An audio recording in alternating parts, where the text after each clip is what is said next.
नमस्कार दोस्तों, स्वागत है आपका अपने YouTube चैनल आरपीएससी मेकर पर। दोस्तों, यूनिट नंबर सेकंड के अंदर हमारे जो दो टॉपिक हैं, थार्नडाई का अधिगम सिद्धांत और पावलोव का अधिगम सिद्धांत। तो दोस्तों, ये दोनों टॉपिक हमने कंप्लीट कर लिए हैं। आज दोस्तों हम स्टार्ट करने जा रहे हैं अपना नेक्स्ट टॉपिक, स्किनर का अधिगम सिद्धांत। तो दोस्तों, वीडियो स्टार्ट करने से पहले आपसे छोटी सी रिक्वेस्ट है, यदि आप हमारे चैनल पे फर्स्ट बार विजिट कर रहे हो तो चैनल को सब्सक्राइब अवश्य करें, साथ ही बेल आइकन को ज़रूर दबाएं, जिससे आपको हमारी वीडियोज़ के नोटिफिकेशन मिलते रहें। तो दोस्तों, स्टार्ट करते हैं आज का अपना वीडियो।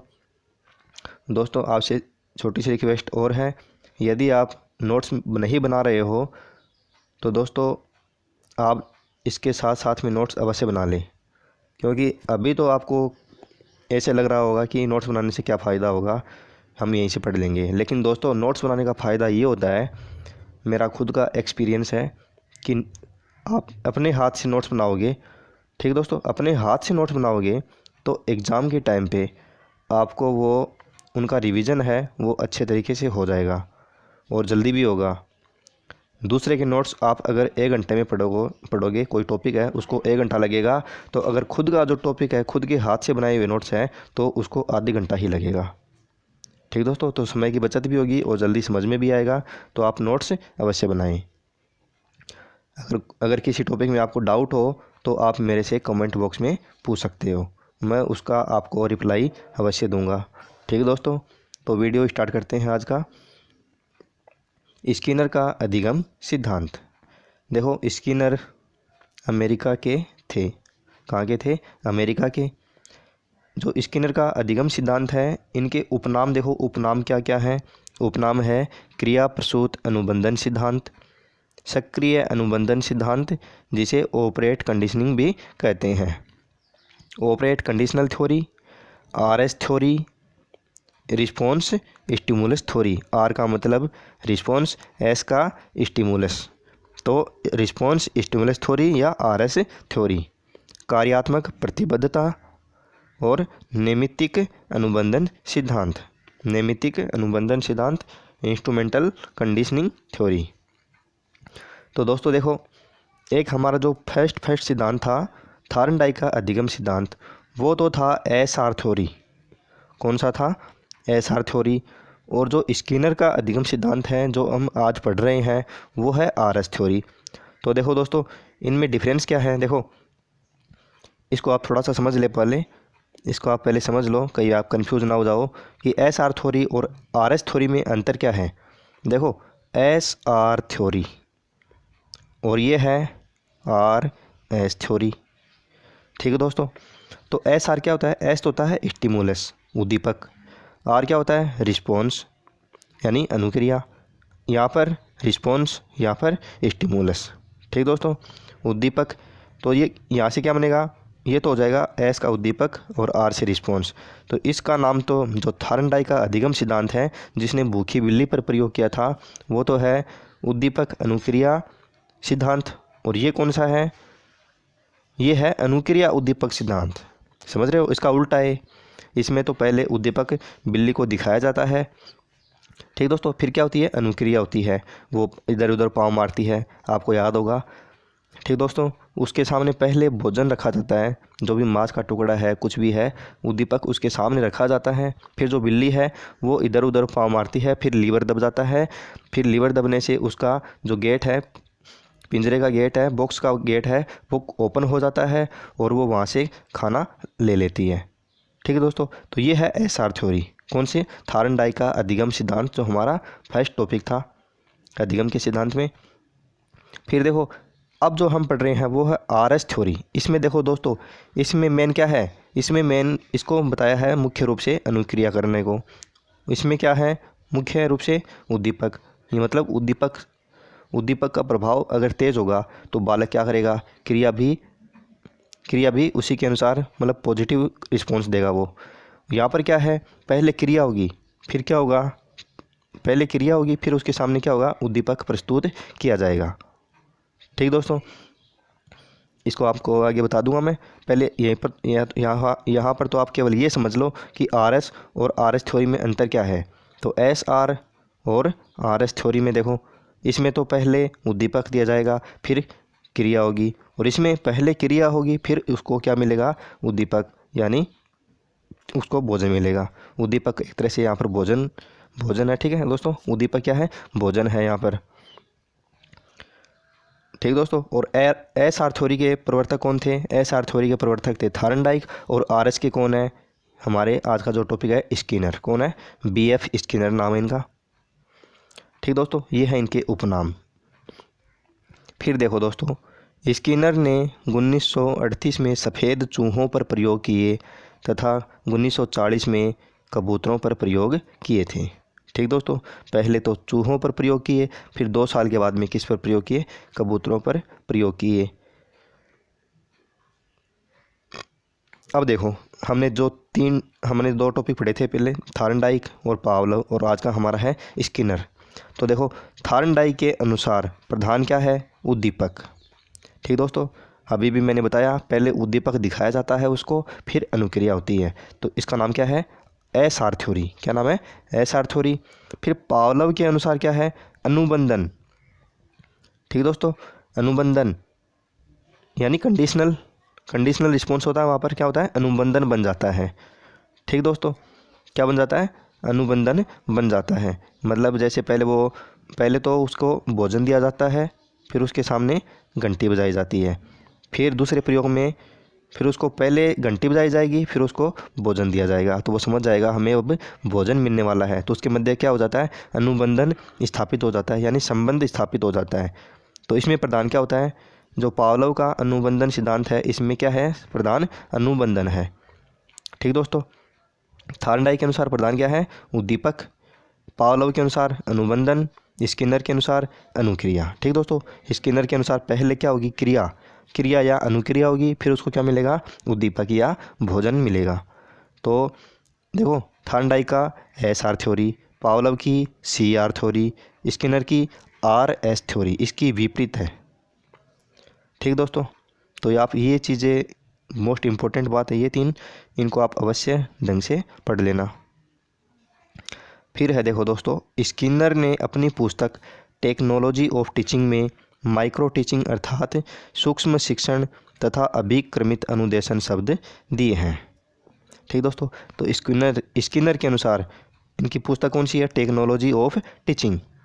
तो स्किनर ने क्या बताया है, सूक्ष्म शिक्षण और अभिक्रमित अनुदेशन, ये शब्द दिए हैं। यानी इनके अनुसार जो स्किनर का जो नियम है, अधिगम सिद्धांत है, वो सूक्ष्म शिक्षण और अभिक्रमित अनुदेशन का निर्देशन करता है। ठीक दोस्तों, तो यहाँ से क्वेश्चन पूछा जा सकता है कि जो अभिक्रमित अनुदेशन है वो अधिगम के कौन से सिद्धांत पर आधारित है, तो कौन सा आ जाएगा, आर एस थ्योरी। ठीक दोस्तों, आर एस थ्योरी या क्रिया प्रसूत अनुबंधन सिद्धांत। ठीक दोस्तों, इसमें भी देखो पहले नाम क्या आ रहा है, क्रिया प्रसूत। पहले क्या होगी, पहले तो क्रिया होगी, फिर उसको क्या मिलेगा, उद्दीपक। सक्रिय यानी सक्रिय है, क्रिया करेगा तो भी क्या रहेगा, सक्रिय रहेगा। ठीक दोस्तों, इस तरह से यहाँ पर देखो कार्यात्मक, यहाँ पर पहले कार्य होगा। ठीक दोस्तों, मतलब इसमें पहले जो मोस्ट इम्पोर्टेंट बात है वो बताया गया है, क्रिया को या कार्य को। ठीक दोस्तों, प्रधान क्या होगा इसमें, क्रिया। फिर देखो दोस्तों, स्किनर का क्रिया प्रसूत सिद्धांत सीखने में पुनर्बलन को अधिक महत्व देता है। दोस्तों, ये भी महत्वपूर्ण बात है। देखो, पुनर्बलन क्या होता है, उसको पॉजिटिव रूप से कुछ इनाम देना। ठीक दोस्तों, उसका मनोबल बढ़ाना या उसको कुछ उपहार देना, गिफ्ट देना, उससे उसका पुनर्बलन बढ़ेगा। तो क्रिया प्रसूत सिद्धांत मतलब जैसे कोई बालक है, ठीक दोस्तों, वो कोई क्रिया करेगा यानी अच्छा कोई काम करेगा, तो हम उसको उपहार देंगे, उसकी बड़ाई करेंगे, उसकी प्रशंसा करेंगे, तो क्या होगा, उसको पुनर्बलन मिलेगा। यानी वह है उस कार्य को दोहराएगा, यानी दोबारा करने का प्रयास करेगा, फिर उसको उसको पुनर्बलन मिलेगा, तो वह कार्य को और दोहराएगा, उससे उसका मनोबल है उसका बढ़ता जाएगा। ठीक दोस्तों, इसमें अगर उसको पुनर्बलन मिलेगा ही नहीं, अगर वो उसने काम कर दिया फिर उसको कोई पुनर्बलन नहीं देगा तो वो सोचेगा कि इसे कोई फ़ायदा तो है नहीं, फिर वो अपने काम को बीच में ही छोड़ देगा। तो उसके लिए क्या आवश्यक है? पुनर्बलन भी आवश्यक है। तो पुनर्बलन भी क्या है यहाँ पर? अधिक महत्व है। फिर है क्रिया प्रसूत का तात्पर्य है कि कोई भी कार्य सीखते समय प्राणी को अपने वातावरण के प्रति सक्रिय और क्रियाशील रहना पड़ता है। देखो दोस्तों, सक्रिय अनुबंधन सिद्धांत और क्रिया प्रसूत अनुबंधन सिद्धांत। ठीक है दोस्तों। फिर देखो एक क्वेश्चन दे रखा है, क्रिया प्रसूत अनुकूलन में पुनर्बलन निर्भर करता है। क्रिया प्रसूत जो अनुबंधन सिद्धांत है उसमें पुनर्बलन है निर्भर करता है किस पर? उद्दीपक की प्रकृति पर, अनुक्रिया की प्रकृति पर, दोनों पर, और कोई नहीं। तो दोस्तों देखो, मैंने इसमें बताया है कि इस नियम में जो मेन है, प्रभावी कौन है? अनुक्रिया। तो क्या हो जाएगा? ऑप्शन नंबर बी हमारा राइट आंसर हो जाएगा, अनुक्रिया की प्रकृति पर। फिर देखो दोस्तों, इनमें से भी क्वेश्चन पूछा गया है, रेखीय अभिक्रमित, शाखीय अभिक्रमित, मैथेटिक्स अभिक्रमित। ठीक दोस्तों, तो रेखीय अभिक्रमित अनुदेशन इनके प्रतिपादक कौन है? स्किनर। शाखीय अभिक्रमित अनुदेशन के प्रतिपादक कौन है? Norman Crowder. और मैथेटिक्स अभिक्रमित अनुदेशन के प्रतिपादक कौन है? Thomas Gilbert. Thomas Gilbert. Next question दे रखा है, देखो, पत्राचार पद्धति और खुला विश्वविद्यालय की अवधारणा किस अधिगम सिद्धांत से मिलती है? तो कौन से अधिगम सिद्धांत से मिलती है? स्किनर के क्रिया प्रसूत सिद्धांत से। ठीक दोस्तों, पत्राचार पद्धति और खुला विश्वविद्यालय की अवधारणा। फिर आगे दे रखा है, देखो, वे अनुक्रिया जो किसी उद्दीपक के कारण होती है उन्हें अनुक्रिया व्यवहार कहा जाता है। किसी उद्दीपक के कारण होती है उसे अनुक्रिया व्यवहार कहा जाता है।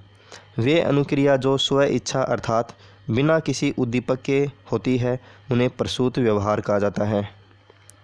ठीक दोस्तों, बिना किसी उद्दीपक के। ठीक दोस्तों, ये तो है हमारा क्रिया, कौन सा? क्रिया प्रसूत अनुबंधन सिद्धांत, यही है हमारा। उसमें क्या है? बिना किसी उद्दीपक के। वहाँ पर पहले हमें कोई उद्दीपक नहीं दिखाई देता है, पहले क्रिया होगी, फिर क्या मिलेगा? उद्दीपक मिलेगा, यानी भोजन मिलेगा। ठीक है दोस्तों, स्किनर के क्रिया प्रसूत सिद्धांत में परिणाम व प्रभाव का नियम काम करता है। ठीक है दोस्तों, परिणाम व प्रभाव का नियम काम करता है। दोस्तों देखो, परिणाम क्या होगा? अगर कोई बालक अच्छा काम करेगा तो उसको पुनर्बलन मिलेगा। उसका प्रभाव अच्छा होगा, जो कार्य करेगा उसका प्रभाव अगर अच्छा होगा तो भी उसको क्या मिलेगा? पुनर्बलन मिलेगा। ठीक दोस्तों, अगर बालक नेगेटिव काम करेगा यानी कोई गलत काम करेगा तो उसको कोई पुनर्बलन नहीं मिलेगा। ठीक दोस्तों, पुनर्बलन मिलेगा लेकिन नकारात्मक रूप से, यानी उसको दंड मिलेगा, और दंड मिलेगा तो वह कार्य को दोबारा नहीं करेगा। फिर देखो, अभिक्रमित अनुदेशन इसी सिद्धांत पर आधारित है। कौन सा? जो रेखीय अभिक्रमित अनुदेशन है वो इसी सिद्धांत पर आधारित है। दोस्तों मोस्ट इम्पोर्टेंट है। ठीक दोस्तों, इसको अंडरलाइन कर लेना अपने नोट्स में। अभिक्रमित अनुदेशन है, क्वेश्चन पूछा जा सकता है कि अभिक्रमित अनुदेशन किस सिद्धांत पर आधारित है? तो किस सिद्धांत पर? B.F. स्किनर के क्रिया प्रसूत अनुबंधन सिद्धांत के आधार पर।